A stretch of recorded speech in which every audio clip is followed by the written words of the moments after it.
இன்னைக்கு நம்ம பார்க்க போகிற ஸ்டோரி சிங்கமும் எலியும். காட்டுக்கே ராஜாவான சிங்கமும் சின்ன எலியும் எப்படி ஃப்ரெண்ட்ஸ் ஆனாங்கன்னு பார்க்கலாம். ஒரு நாள் சிங்கம் காட்டில் அசந்து தூங்கிட்டு இருந்துச்சு. அப்போ ஒரு சின்ன எலி அந்த பக்கம் வந்துச்சு.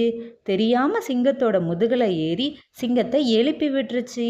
தூக்கத்திலிருந்து எழுந்த சிங்கம் தன்னை எழுப்பி விட்ட எலி மேலே கோபமாக இருந்துச்சு.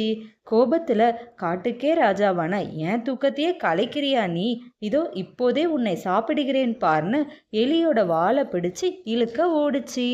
அப்போது எலி, அரசே என்னை மன்னித்து விட்டுடுங்க, என்னைக்காவது ஒரு நாள் உங்களுக்கு கண்டிப்பாக நான் உதவுவேன்னு சொல்லுச்சு. அதற்கு சிங்கம் சிரித்து கொண்டே, நீ எனக்கு உதவுறியா, சரி பார்க்கலாம் போன்னு மன்னிச்சு விட்டுருச்சு. எலி ஹாப்பியாக அங்கேருந்து கிளம்பிருச்சு. சிங்கம் தூக்கத்தை கண்டினியூ பண்ண ஆரம்பிச்சிருச்சு. சில நாட்களுக்கு பிறகு வேட்டைக்காரன் ஒருவன் காட்டில் உள்ள மிருகங்களை வேட்டையாடுவதற்காக வலை விரிச்சிருந்தான். அந்த வலையில் நம்ம சிங்கம் மாட்டிக்கிச்சு. வலையிலிருந்து எவ்வளோ ட்ரை பண்ணியும் சிங்கத்தால் வெளியில் வரவே முடியலை.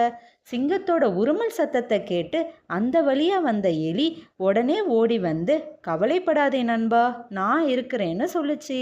உடனே தன்னோட ஷார்ப்பான பல்ல வச்சு வலையோட கயறுகளை கடிக்க ஆரம்பிச்சிருச்சு.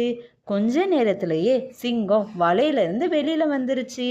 வெளியே வந்த சிங்கம் எலியிடம், நண்பா, நீ செய்த உதவியை நான் என்றைக்குமே மறக்க மாட்டேன்னு சொல்லுச்சு. நீ தான் என்னோட பெஸ்ட் ஃப்ரெண்டுன்னு சொல்லி 2 பேரும் விளையாடிக்கிட்டே காட்டுக்குள்ளே போயிட்டாங்க. இதிலிருந்து நம்ம தெரிஞ்சுக்கிறது என்னன்னா, சிறிய நண்பர்கள் கூட நமக்கு பெரிய உதவியை பண்ணுவாங்க. யாரையுமே சிறுமையாக நினைக்கக்கூடாது. இதுக்கு தமிழில் ஒரு பழமொழியே இருக்குது, சிறு துரும்பும் பல்குத்த உதவும். தேங்க்ஸ் ஃபார் வாட்சிங். Subscribe for more stories.